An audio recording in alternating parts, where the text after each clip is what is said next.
What's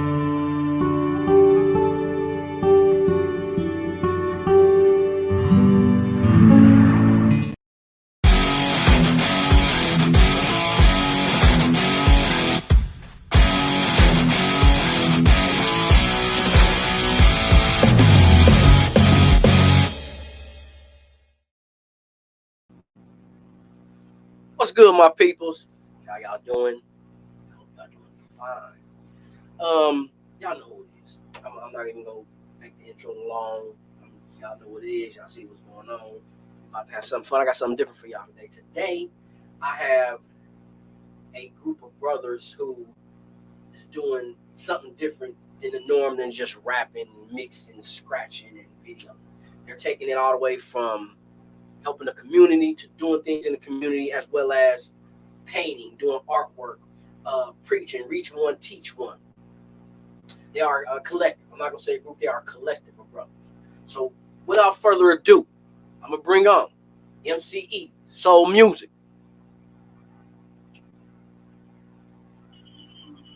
What's up, fellas? Welcome to the spotlight. Peace, man. What's going on with it, brother? What's going on, King? What's good, bro? Man, we good. At the coffee table, we can speak freely and say what we want, so don't hesitate.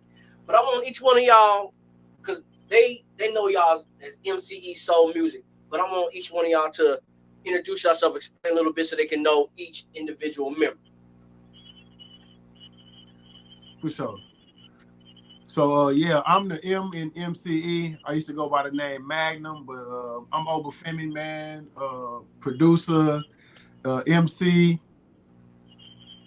You good? Oh, okay. Yeah, producer, MC, gardener, entrepreneur, educator. I wear many hats, man. So, yeah, let's get it. Okay.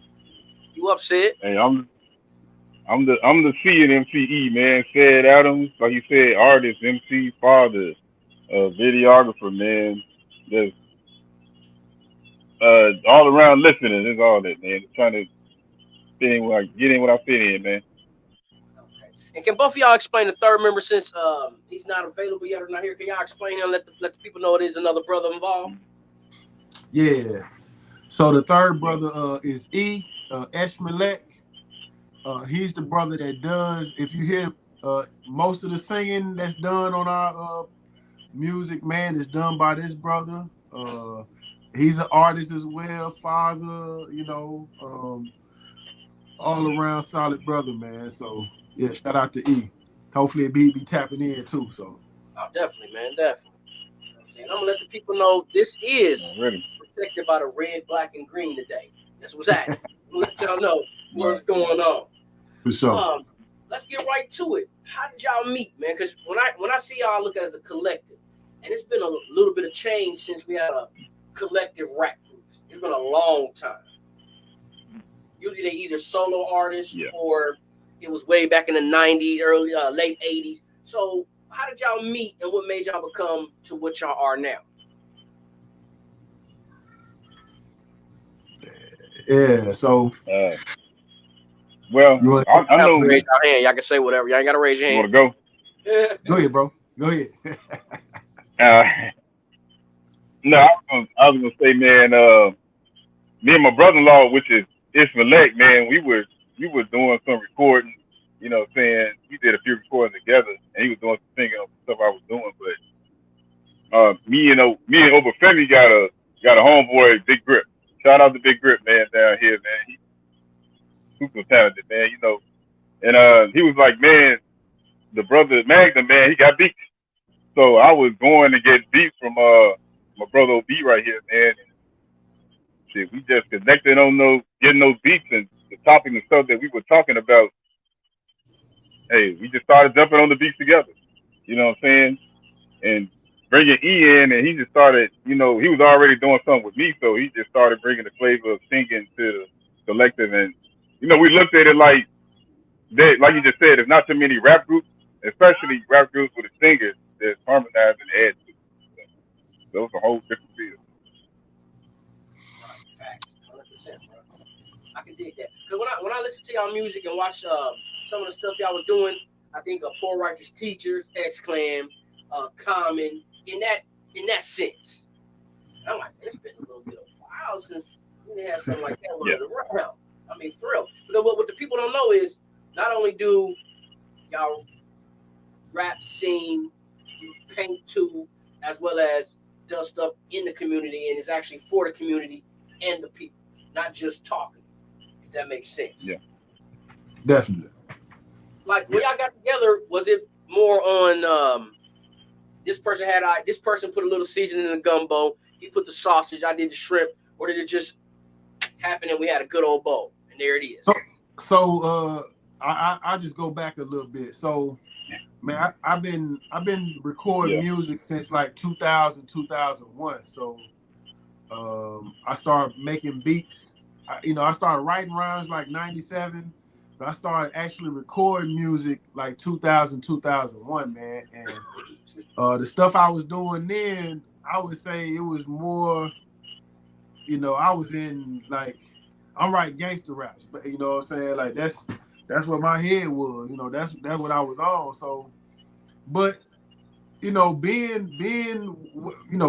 I'm at, like I started having these questions about, man, like what's going on in my community? Like why we keep going to jail? Like why we the last ones hired and the first ones fired?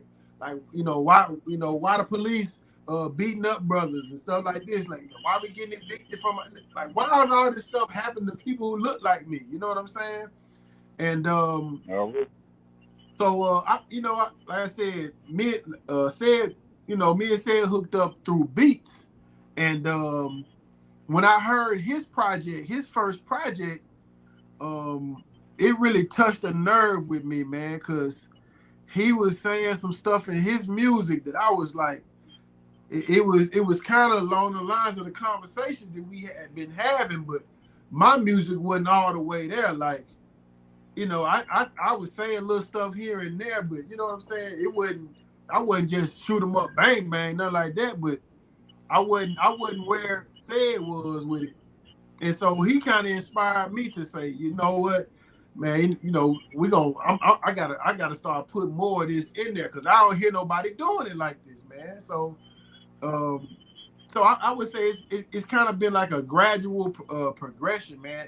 As I've learned more, reading and studying stuff like that, I started to incorporate more of what I've been learning in my music. Because I'm like, man, if I didn't know, I'm pretty sure some other folks, man, in the community don't know this stuff either. So somebody got to say it to them, man. So that's kind of where I, come from with it, man. What's your point on it, Said? What you piggybacking off what he said? What's your point on teaching people somebody got to say what people are thinking or not saying? Man, as an artist, and I say this all the time, man, Malcolm and Martin, they had a platform when they're sitting on the soapbox.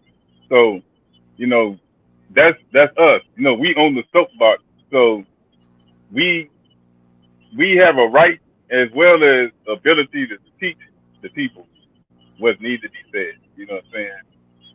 And like I said, also, I understand why some people, don't do it. They want to get paid. You know what I'm saying? So that's their reason behind what they're doing. But I know for my own self, I sleep well at night knowing that I'm doing what I feel needs to be done as far as that. Definitely, I can respect that. That makes perfect clear sense. Let's talk about the song "Food." Why that title?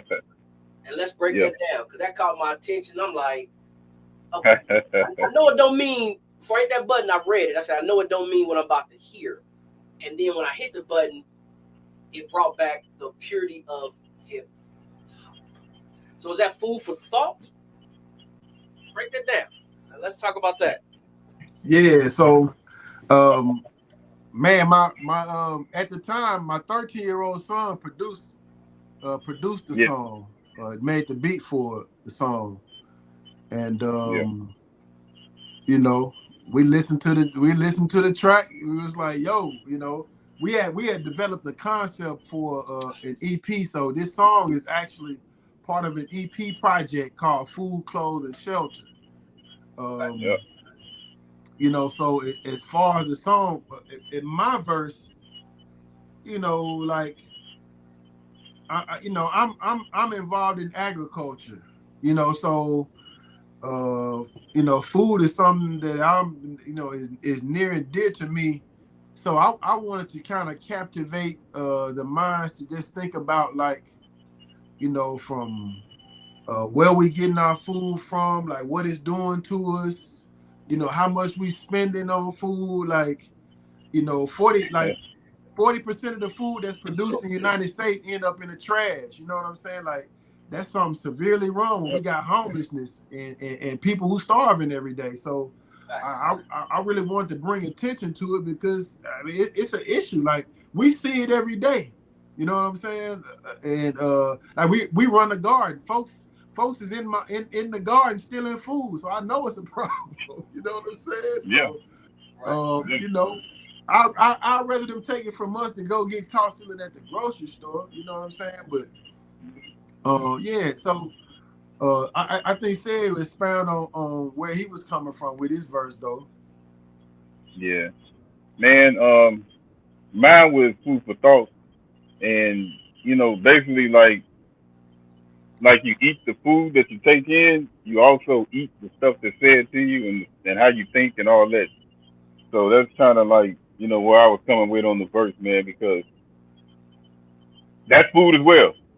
Right. You know what I'm saying? Like you can be eating something at 12 years old, you know what I'm saying, what you was taught, and 44 years old, you still eating it.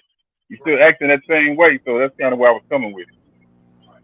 You know what's so funny, man? A lot of people don't look at music like that, but when you listen to a song and you're able to pinpoint, if not a note or a word that you like or something, you don't realize you're feeding yourself. You didn't click, and it's something up here because Yeah.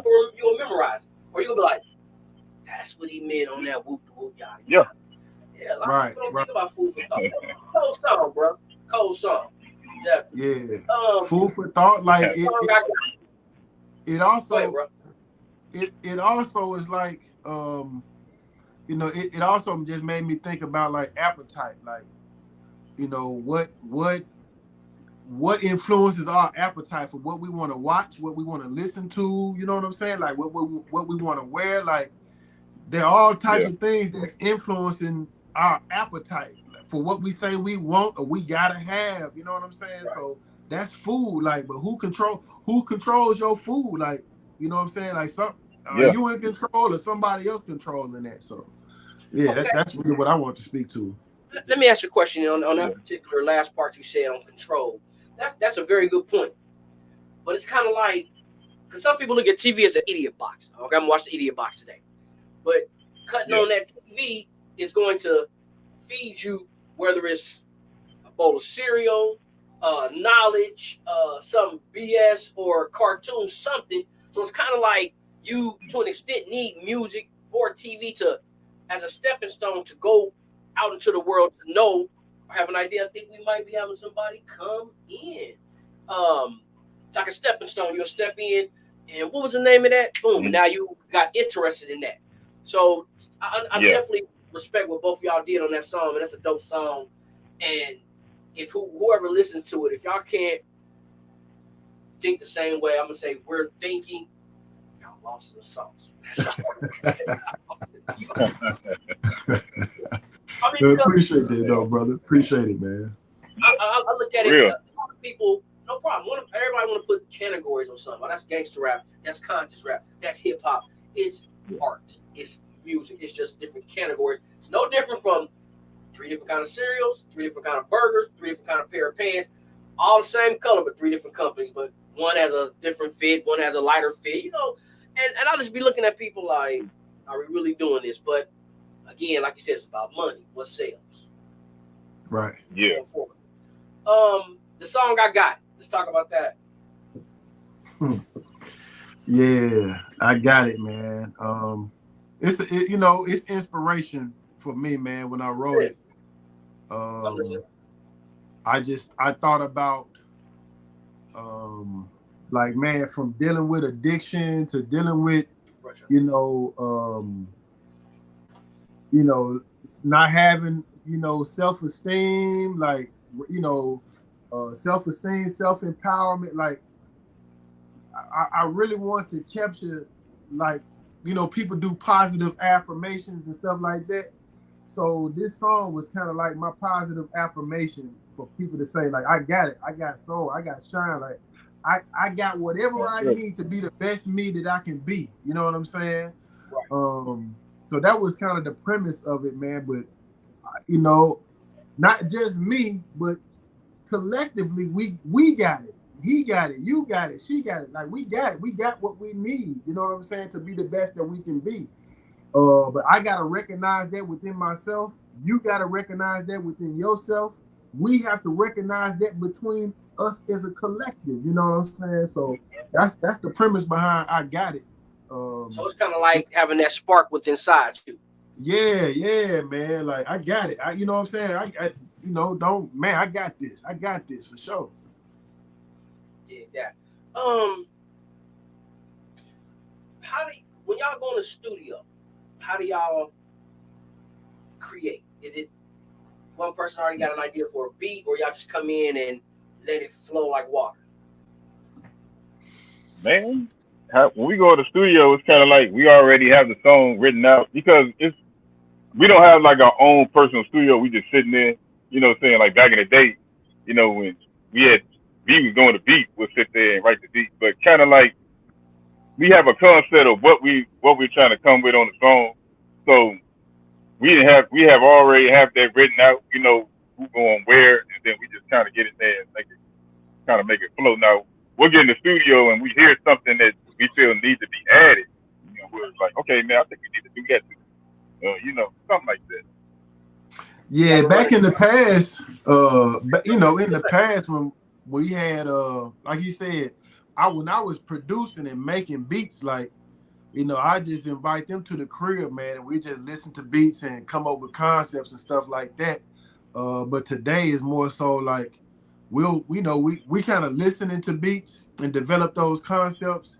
Everybody kind of go to their respective corner, go to the house and come up with a hook, come up with verses. And so when we hit the studio, like, we just laying it down, you know what I'm saying? So we gotta he got some we record a little bit at E crib, so we might do like a reference track to just kind of hear how the track sound before we actually go to the studio and put it down all the way. So you ever deal with ego tripping or anything? Because it can happen at drop of a dime.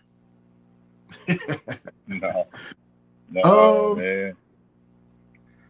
I don't don't really think we done had that issue, man. Like, I think the purpose behind what we do behind what we've been doing, has preceded our egos. Like, I look at this as like it's kind of like community outreach. So the purpose behind the music is bigger than me as an individual or any one of us as an individual. Like, we all artists in our own right. Like, I'm an individual artist, he is, but us coming together, like, what we doing is kind of bigger than myself, man, as a person. So yeah. No, hey, I'm right with him. Good answer. Yeah.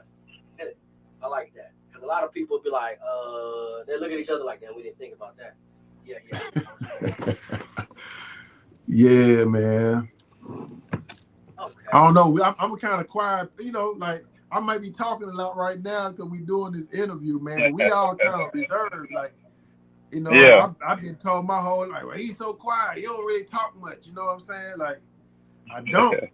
Unless I really got something to say, man. So I'm pretty laid back, man. We all kind of like that, though.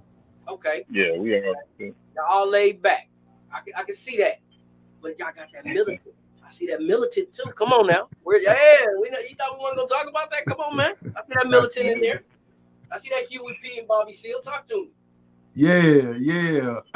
Like, how people would say, man, you gotta watch out for the quiet ones, man. Them the ones who, and I used to hear that, you know, back in the day, and like, man, you know, I went to the military after I graduated high school, man. So I served 7 years in the military, and I learned a lot. But I think coming out of there, you know, I did, you know, I went to college for a little while, but when it came to start learning about my history and culture and stuff like this, man, like my appetite was so, bro, I was like a dope fiend out here, like fiending for books, and you know what I'm saying, like, bro, I'm just being like, bro, I was stealing books out the Get enough. library, bro.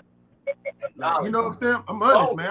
I was stealing books out the public library. Hey, gotta Like learn, man. That's what's up. look, I would go into the library, right? I would go into the library, bro. I would have a list of books that I wanted from the library. I go find them mugs, and you know what I'm saying, go do my thing, and come back to the crib with a pack. You know what I'm saying? Like, I was that hungry for it at that time, man. I definitely say y'all, and I'm being honest when I say y'all are God sent to each other, because for a lot of people to have a group, a collective, and click on all cylinders, that's very rare. You usually get, yeah, this person don't like this person, or this person kind of feel like you hang with that person. Y'all literally, boom, boom, boom, same page. I'm not gonna step on your toes. You're not gonna step on mine. All right, I'm gonna do a spin. You do the splits, and we're gonna go do the show, type thing. You know, we brothers, man. We brothers first, and yeah, you got differences on how certain things go. But at the end of the day, we brothers, and like you said, we got a purpose of why we do music. You know what I'm saying?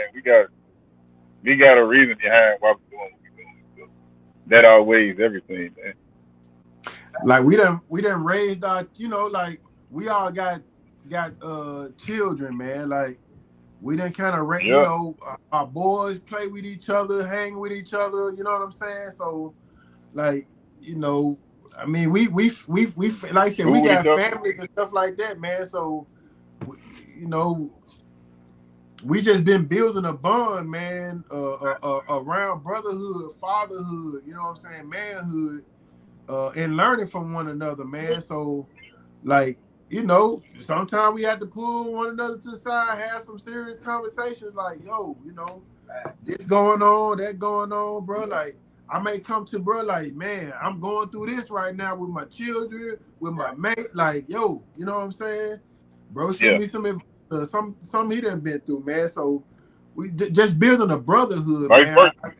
Yeah, like that's been invaluable, man, because you know, being in the streets and stuff, like while I was connected with certain brothers like that, the pursuits were different. You know what I'm saying? Like we wasn't really building on manhood. We was building on what we can come up on. You know what I'm saying? And I didn't have the same level of brotherhood in the streets that I experience now with these brothers, man. So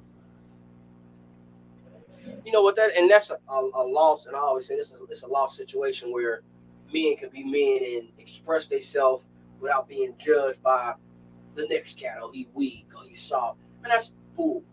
You know what I'm saying? A strong man can cry or express himself to anybody and go stand tall and do his business. That's real. And the fact you said that, man, a lot of people, this newer generation, they seem to not understand that part. It's like they're so busy. I don't want him to look at me like that. I don't want to be this. I'm gonna lose this. I'm gonna lose that. But in reality, you really cutting your own self down. If that makes sense. Yeah. I mean, definitely. you affect a lot of people, man, with your decisions. Like, you know, each one of us, you know, if I make a bad decision and it affects me, it's gonna affect everybody around me that knows me, in contact with me, not just my children and wife. You know, so I don't think some of us really take that into consideration. Man. No, man. Half the people just react or try to figure out like, ooh, let me get clout real quick. I'm gonna do this. Yeah. Get some views. I'm gonna do that. And that's crazy. Yeah. Lost dog. It make you look on your childhood like what? But at the same time, us as the generation before them, it's kind of like where it make you ask, where did I fail? Or what didn't I teach? Or what did I miss not to show them? Like, where did it go wrong at? Where did it get lost at? Where did the communication break? I think that's one of the reasons, why we doing what we do too, man. It's like our children are that generation. You know what I'm saying? So like it just makes it that much more reason to, man, if we don't be an example of what black manhood is, like where they gonna get it from? I gotta depend on the next cat to do it. Like I gotta try to be the best man that I can be, man, because I know my sons see me.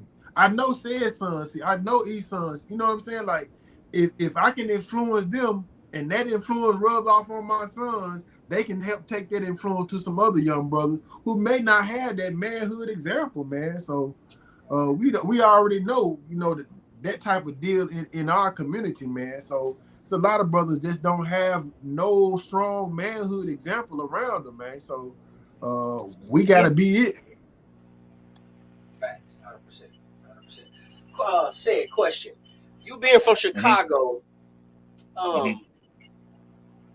the type of person you are, the laid back style that you have, was that any kind of conflict coming from Chicago all the way to Arkansas, or automatically you being from Chicago, they figure it's a, Chirac type situation?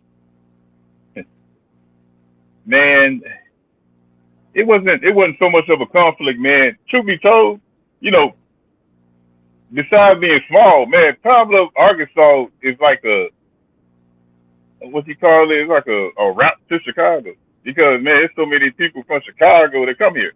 There's so many people from here that go to Chicago, man. It's like family everywhere. So it's really the South and Chicago is kind of the same in a way, man. Really. So it wasn't really so much of a conflict, man. I know when I first came here, and I tell bro this, man, when I first came here, man, you walk down the street, people waving at you in Pine Bluff, man. And I thought that was some weird shit, man. I was like, they doing waving, man. What's going on? But but like, fast forward 20 years later, I'm like, nobody waving that. Man, listen. Nobody waving, man. Look, you go outside right now and wave at somebody, they're gonna grab their kid's hand and take off running like, stay away from me. You crazy. What? Man, I got one better for you. Go somewhere and see an elderly person. Go walk right past her. And if you stop and help out, it's like, what's wrong with Buddy? Raised right? What you mean, what's wrong with Buddy? Yeah, it's right. Yeah, I was in the store, man, and I think I was at the pharmacy part one day, man. It was one seat right there, and it was an older lady and a daughter, and they stood right there, and I got up and I said, "You want this seat?" And she said, "No," but she kept standing there for like 5-10 minutes, man. Then she said, "Your mama raised a good son." And I'm like, I mean, I don't know about, I'm just saying, like, I was, in Chicago, man, you got the buses. So if you sitting there in a bus and somebody, older lady standing up, get up and give them the seat. That was just, I'm 44, so that was something that was taught to me as long as growing up. You know what I'm saying? It's just common courtesy, Just an older person, give them the seat. You know what I'm saying? You don't cuss around them. You don't do certain things around them, man. But man, it's kind of like, ooh, man. I'm gonna say one more thing. I don't want to talk all day, but man, I went to the school and my son was doing some stuff and getting in trouble, man. I went to the class. The teacher saw me. He came out, and she closed the door. And the kid, she told me, "Well, your son was doing this and this," and the kid started talking. Well, she was talking like, "Yeah, she lying on him, man. She this, she that." And I said, "Hold on." I said, "Y'all ain't grown folks conversation, man. Sit down." Right. And it's like, why do we have to say that? Like, that was something back in the day. Even if we wanted to say it, we never said it. You know what I'm saying? Like, man, it's no different from I'd have been to barbecues and potlucks and all that, and I'd be like, "Where the kiddie table at?" They'd be like, "Huh? What you mean? There's 20 kids over there. Why they not at the kiddie table? Yeah, they don't do that. Exactly. Go to somebody's house. Yeah. You go, don't get your plate. Go in another room. Ground fault. Go in another room. Yeah. Bro. Don't even waste your breath. Yeah. Go in the room. You can Yeah. be 20 years old in the kiddie room. You ain't old enough yet. Yeah. That day gone, man. Oh yeah, everything gone. Man. History, the fun, the love. I mean, playing outside. Yeah. Stuff. I remember leaving toys outside. You come outside, it's still there. Right. Yeah. That's Man. I noticed y'all into MF Doom too, and that's interesting because you get different people who mess with Doom because they know Doom now, but they don't know who Doom was before he became Doom. It's two different people. It's definitely two different people. Yeah. So let's break that down. Who was into Doom? Which one of y'all into Doom or both of y'all? I would I would say I wasn't a big Doom fan. You know what I'm saying? I listened to some. I wasn't a big Doom fan. But I found out he was a different rapper before MF Doom. I did find that out. You know, I think he was in a group with his brother, something like that, man. So and I think the subject matter was a little bit different. You know, the MF Doom is the guy that we talked about this earlier, bro. Like, you know, he kind of plays with the lyrics, with the metaphors, and Right. try to make those. Yeah. So what you know? So I appreciate what he does. You know, a lot of rappers say MF Doom got some to rap, but I mean, I appreciate Doom, but I wasn't just a big Doom fan, man. I was more of a Scarface, Tupac type fan. You know. Okay. So you know, as far as my being a fan of Doom, I more so was a fan of Doom on the production tip. Like I studied a lot of production, so from you know DJ Premier, Knife Wonder, okay. You know, Doom stood out, Pete Rock, well, you know, like. So I was at a point in time like I was really, so I would go and listen to Doom production, man, and you know that really stood out to me. Like I was, you know, I listened to a lot of RZA production, like, but you know, being from Arkansas, being from the South, like growing up when I did, like it's kind of like. I can appreciate, like later on in life, I could appreciate the production from the East Coast and stuff like this, but like being in the South, like we real bass heavy, you know what I'm saying? Like if you ain't making them speakers rattle, man, like ain't nobody listening too much, you know. So I had to find ways to I like sampling, you know what I'm saying? So finding ways to pay homage to that style, but add my own flavor, being from the South, into my production, man. So yeah, that's my affinity for Doom, was more so on the production too. Right. Yeah. I can do that. Yeah, Doom definitely was different on the production and the wordplay. And what's funny is I remember who he was before then, Face and All. Like I remember the song and everything, and it's like, that was the best play for him to do that, because if not, he would have been lost in the sauce. Because I guarantee if I say his real name right now, they're gonna be like, who? Him? Him? You know what I'm saying? So he recreated himself, man. Like it worked. Yeah. He pulled it off. Ain't too many people like MC Hammer was a dancing, and then he went gangsters, and it didn't go. You know what I'm saying? Let's be honest. We went gangster. But when he did Pumps in the Bump, the women got the bounce, and so I got to give him that much credit. They got the dance. Hammer had it popping. I just couldn't take it. But you know, so here's what's funny: nobody could take him serious because he had on the little glitter outfits and he had on the suits. But then you fast forward to 2023, you got this guy over here in a wedding dress, carrying a pistol. Like, my guy, like, what's really going on? Right. And Hammer really was that dude, though. You know what I'm saying? He was. And we talked about that too, man. We talked about that too. Like, you know, MC Hammer had the dog, he had the commercials and everything. And like you said, fast forward 2023, everybody do that now. But when Hammer did it, it wasn't gangster. You know what I'm He was saying? a It was sellout. Everybody was calling him a sellout. You know what I'm saying? Yeah. So, but he had the money, and they called him a sellout. But from what I understand, I say what I understand because I never met the man.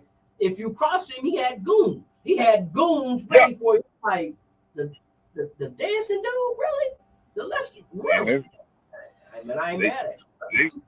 They said stories and Hammer confronting people like, what you say, bro? Right. Like, what you say, my guy? You Yeah. just don't know. I'll bust a breakdance move in these pants to take you down. Already, man. Y'all, wow, bro.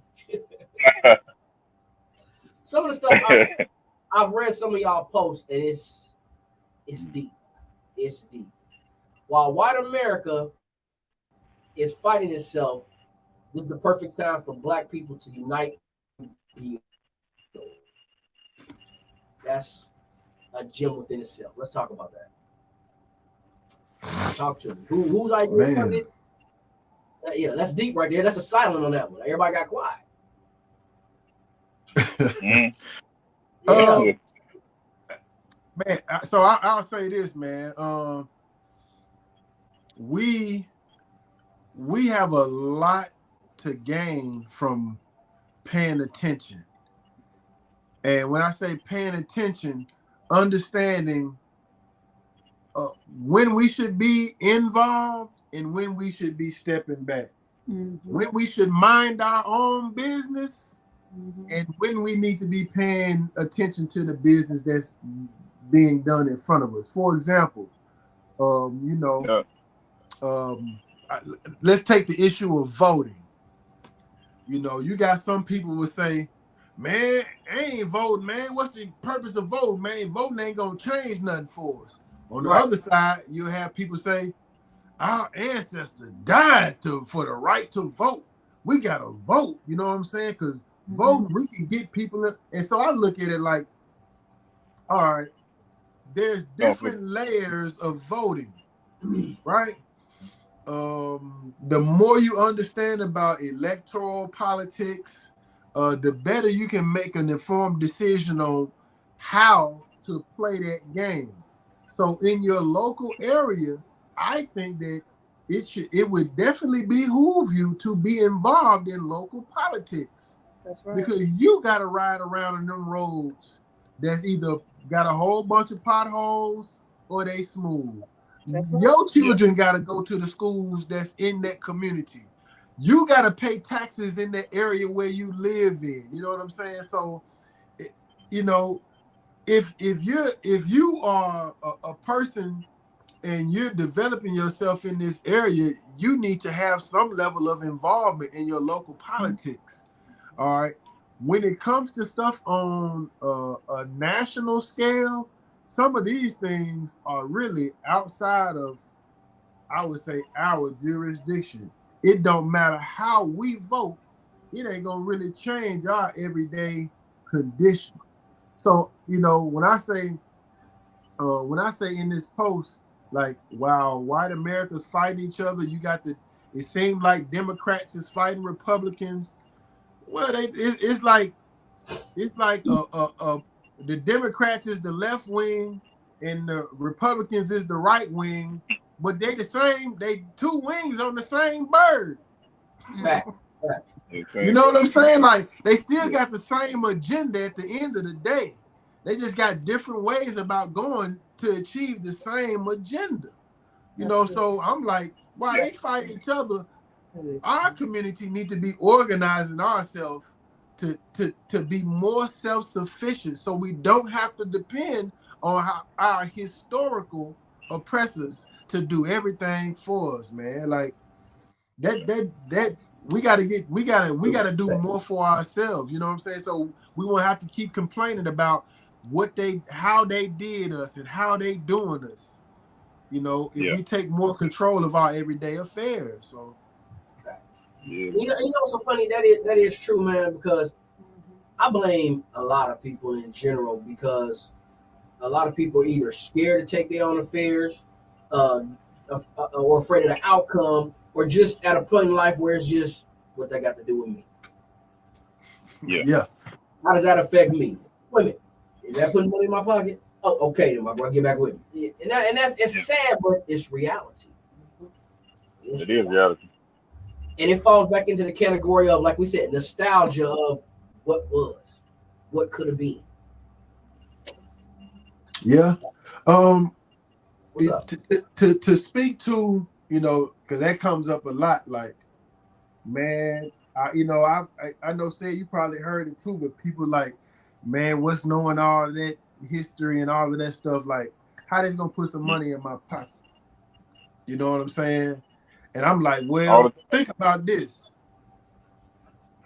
Who controls most of the wealth and resources in this country? We got to ask yourself that now. Okay. Well, in order to know that, you need to know something about some history, right? All right. So in the history would tell you how they amassed all of this wealth and resources and land, right? All right. So if you don't understand this is how they did it, well, if you're trying to obtain it and you ain't willing to do any of that, I mean, you know what I'm saying? Like you are boxed in to say, I can only be an individual in my pursuit to this. They didn't have an individual pursuit. They had a collective pursuit. You understand what I'm saying? So it wasn't just a bunch of random individuals saying, hey, I want to go get a piece of this land over there. They said, hey, we finna conquer, manifest destiny. Let's move across the West.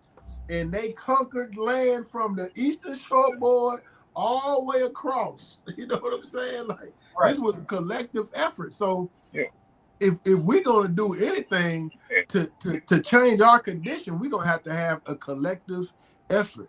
And me having wealth, just think about this. The United States has more black millionaires and billionaires than probably any other country in the world. Okay. Right?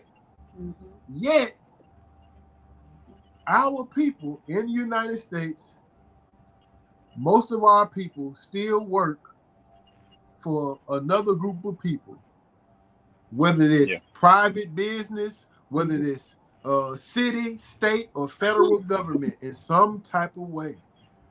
You understand what I'm saying? Like, most of us don't. You can't go to many cities anywhere in the United States and find a 3-story building built by black people that employs black people that make $35,000 and up. Mm-hmm. True indeed. Mm-hmm. And we got billionaires in this country. You understand what I'm saying? Name one national black grocery store chain we got. And we got billionaires. Name one black-owned pharmacy that you can go to from New York to California.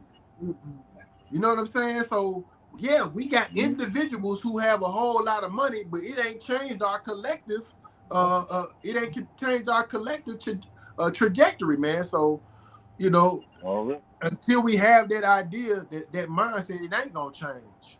Mm-hmm. Yeah. And even speaking on, like you said, with the politics, man. And Bobby Rush said after the Panther movement, politics is the route that's going to make us, win. And I'm not going to say he was wrong. What I'm going to say is we got to put the people in place. They're in those politics races. Like if we groom somebody and then we say, okay, we can put our votes and money behind this person, that's a win for us.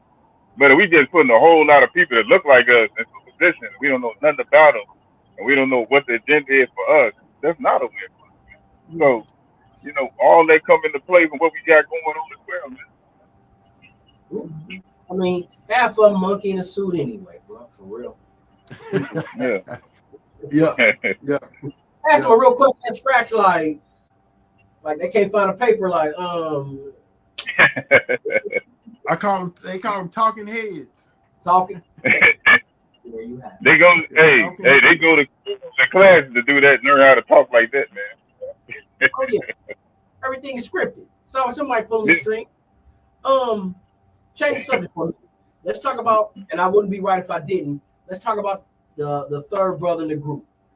Let's break it down, the type of person he is, as well as his style and what he likes, etc., etc. Yeah. All right. Well, I'll say off top, man. You know, that's my brother-in-law, man, and he's my brother-in-law because we are both married to two sisters. You know what I'm saying? So his style, man, is, you know, he's the oldest one in the group. So he's like what, 50, what, 3, something like that. Something like that. I think he's So born at 68. yeah, 168. So oh yeah, he's about 55 then. He's somewhere in there. So you know, he came up in a time way different than us, man. So you know, Facts. his wife, you know, saying he gonna dress different than us. You know, which we all got our own different style of dressing. You know what I'm saying? But you know, he sang in groups before he sang in this. So he, you know, like during the 80s and the 90s. So I would say his style, man, is more on the soul side, man. Like You know what soul, I'm saying? soul, Because it is different. yeah, soul, the Neo. Yeah, I would It's say I a would say so. big so. difference. Yeah, Difference. yeah. I would say I so, mean, man. go ahead, bro. No, go ahead. Bro. No, go ahead. No, I was just saying, man, you know, with him being born in the 60s, like you think about them type of groups that was here in the 60s, man, from the Shy Lights and the, you know, the Temptations and all of that, you know, Earth, Wind, and Fire. Like, I mean, he come with that, you know, the groups that came in the 70s to, you know, you got the 80s with, you know, New Edition and, you know, all of that, man. Like, so bro, he grew up in a time period when black love was apparent and heard in R&B and soul music. You know what I'm saying? So that's kind of what he brings to the group. Like we don't hear love in our music no more, man. You know what I'm saying? We hear a lot of, you know, I mean, I call it's like black exploitation. You know what I'm saying? On wax. You know what I'm saying? Like Passion is definitely gone. yeah, like you know, like ain't nothing left to the imagination no more. You know what I'm saying? Like it's Nothing left. just like ain't no, you know what I'm saying? Like ain't nothing left to the imagination, bro. Like you know, no seduction, like nothing. It's just here it is. You know what I'm saying? Right in your face, like Straight to the point. Look, you know, like it's nasty we can be. You know what I'm saying? Like I'm gonna be as explicit as possible. You know what I'm saying? To like you know, that's where it's at today because it's like. And I'm not saying like this stuff just started, like this been going on, but yeah, he kind of brings that essence from, like I said, that group phenomenon. Like you were saying earlier, man, you don't really see music groups, period, whether it's rap or R&B or any of that. You know what I'm saying? Like everything's individual today, man, and that's missing from our music, man. I think there's a definite reason why you don't see groups no more, because it's easier to control an individual versus a group. Right. You know what I'm saying? Like if we come together as a collective and say, hey, we ain't going for this, then that's what it is. But I can manipulate you as that individual, man. Hey, bro, you sound doper than the rest of them, man. We gonna cut you this little side deal over here. We ain't even gonna tell your homies about it. You know what I'm saying? What he said, nobody come to see you. And they happen so many times, man. Right. You know what I'm saying?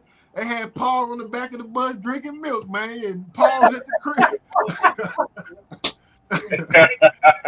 Next time we looked up, Paul was tossing him back, man. Like tossing them back.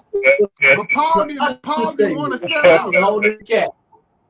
You know, Paul did not want to cross over, man. Yeah. You know what I'm saying? That's what hurt Paul. Paul was like, yo, let's just keep the audience that we got. Like, we ain't trying. Why we got to cross over? Like, let's just keep making the music that we got. Paul was stressing about that, man. You know what I'm saying? Yeah. Hey, it took him out of here, though, man. Man, You know what I'm saying? Like, man, Paul has some songs in a different generation. You can get unreleased songs pop up, and they were deep, like make you want to cry. Like, man, Yeah. Like, damn, like he was troubled a little bit. He was deep.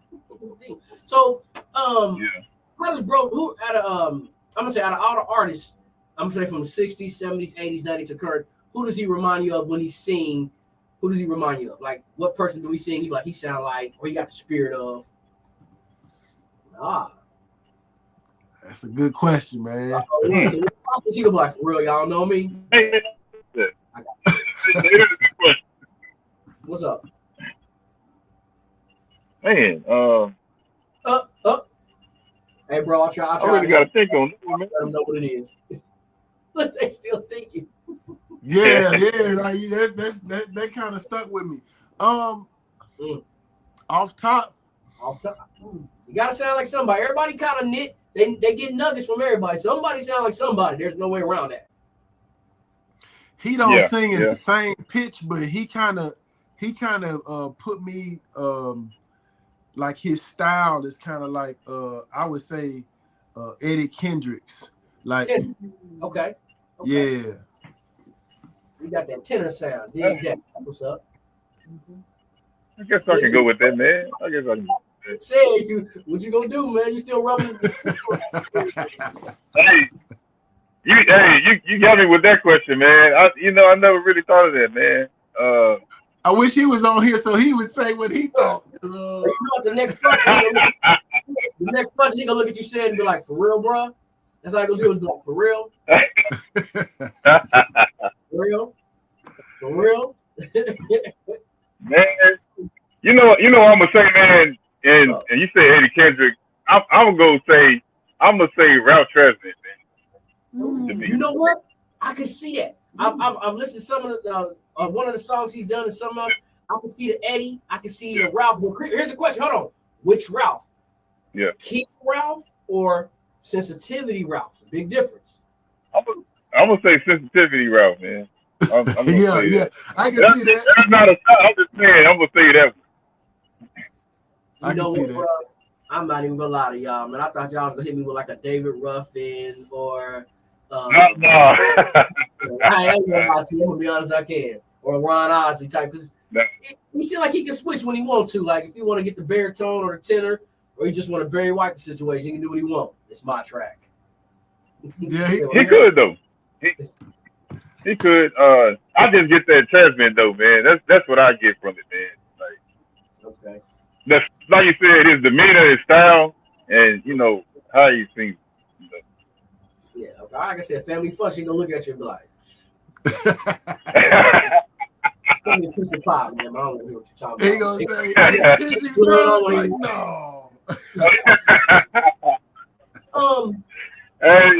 no. Paints. Who paints? We all. I think we all do, man. I do. Yeah. Okay. I do like pastel, man. I do the pastel painting. Like talking stuff. Okay. Show me something, man. Show my viewers, show the people what they can expect, or if they decide they want to get a piece done or buy something, man. Because you never know. You'll look up in MCE Solmuzik or mess around and be platinum selling artist, and that picture that was $20 is $304,000 each. Yeah, you're right, man. I never thought of just really selling, man, because I love art period, music, art, all that stuff. Okay. But I need to get it somewhere where you can see it. I mean, why not, bro? Getting this light right here. It's a lane out there for people. No, I'm not. So I'm gonna show you. I'm gonna show you a little piece real quick, so y'all can see that. Okay. Mm-hmm. Story behind it. Tell me again, say it. Go back over. What you got? What you got? You painted back really? That's pastel. Yeah. And all. Pastel. My God. He got the full, I mean, he pulled the full character out. Like, you look at that like Erica. What's the behind yours, bro? With the African lady, the queen. Yeah, that's dope. Man, Yeah, I both of them is, bro. yeah, I painted something for my lady. She liked the color blue, honestly. And man, it was just kind of old to our women, man. Like they full of color. You know what I'm saying? Like Yeah. man, yeah, like there's nothing like our women, man. You know what I'm saying? So Bro. like the you know what I'm saying? Like it's yeah. Yeah. I'm proud that I have me one that's, you know what I'm saying? Like we here, you know, but yeah, the thought process, man, it wasn't I would say real deep or intense. I just wanted to show my appreciation, man.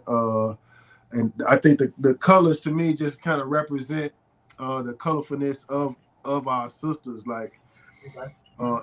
any type of colors they put on, man, it just when it, hitting and reflecting off their skin, man, it just make them pop that much more, man. You know what I'm Man. saying? Like, And you know what? That's interesting you said that because, excuse me, a lot of people don't think that because a beautiful black queen, a beautiful black woman, when that sun do hit, it is very reflective and radiant. I might Oh, even say with you, like you might not be cute, but you be like, sir. yeah, man. oh yeah, bro, I can dig it. Congrats, man. Congrats. What project y'all working That's on kind now? of like, Next. why I did the Erica because of that color. What made Yeah, you that's do why I did the Erica piece, man. I want to show you another one I did too. it? Okay. Well, I came across that picture and the color stood out. But this one, I came across this picture too, man, and the color stood out to me. And I'm sorry, show this. I did this a while ago. Is that a new? Nice. Nice. That's Yeah, pastel. that's pastel too, man. So Bro, that just trying is to, beautiful, yet it's a tad bit like warrior style. Like you see it, you'll get nervous. Like I don't want to meet her in a dark alley or field or nothing. Cutting me up. It's my other hey, piece. I was just want to show that one. So that's another one of my yeah, pieces. Red, This was black, and that's the Sankofa bird in the middle. It's a West African symbol to remind us to in order to go forward, we have to look backwards to get the gems, the nuggets from the past. So you know what I'm saying. Don't yeah. forget the past. So I never would have thought about that, bro. I appreciate that nugget. I would have looked at that and just seen a bird eating a corn chip or something. I'm not even gonna lie to you. I really appreciate that, dude. That was deep. yeah, That was- yeah. So that's a bad picture you got up there, said for real, bro. Congratulations on y'all, man. man, appreciate it, No man. problem. Give credit where credit is due. What's Sure. the next project and album we working on? What is MCE working on? So we just wrapped up a project. We hadn't released it yet, though. The Food, Clothes, and Shelter EP. Okay. So this would be the second EP that we dropped. Our first EP was the Red, Black, and Green EP. Yeah. Yeah, me and Said kind of served up the Food, Clothes, and Shelter. He on there too, but it's primarily just me and Said. So we're gonna be Yeah. dropping that pretty soon. Okay. Then we got our third installment of the Knowledge of Self series. So we had a Knowledge of Self Volume 1, we had a Knowledge of Self Volume 2, Death to White Supremacy. So this is the third volume. It's called Coal Mines. So it's kind of play on the words. You know, we got some coal mines, coal in the mine. So we turning the coal into a diamond. So yeah, man. Let the people know where can they listen to your music at and find everything you guys are doing. Yo, so we on all streaming platforms: iTunes, Apple Music, Spotify. MCE. You can also make sure you like and subscribe to our YouTube channel, MCE Solmuzik. That's SOLMUZIK. We on Facebook and Instagram as well, MCE Solmuzik. So yeah. What else?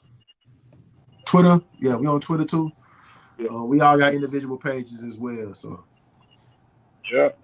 Give them the individual pages too, man. Let the fans know where they can get everything.